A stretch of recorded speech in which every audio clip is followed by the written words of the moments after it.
Check to see how much you can borrow before you've started applying for anything can get you in the right position when you come to buy your house.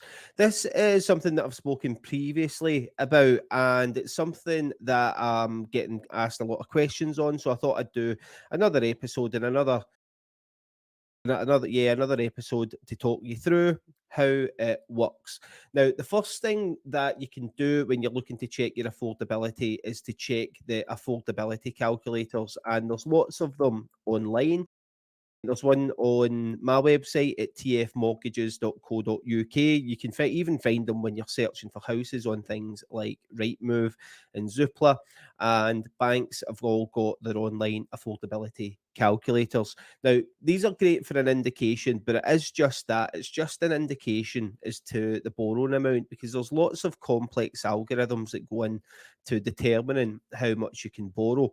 All depends on the type of income that you've got. So whether you're employed, whether you get bonus, commission, how your overtime is factored in, if you're on a 0 hours contract, if you do bank shifts as a nurse, if you're self-employed, if you're a limited company owner, that there's an endless list of different bits and pieces of criteria when it comes to affordability. So checking these online calculators is a good starting point, but nothing will replace the need to actually talk to someone. Talk to a mortgage broker, talk to the bank about your income, especially if it's complex or if you're getting variable pay, or if there's anything about your pay that isn't standard. Talk to someone to get some guidance on it.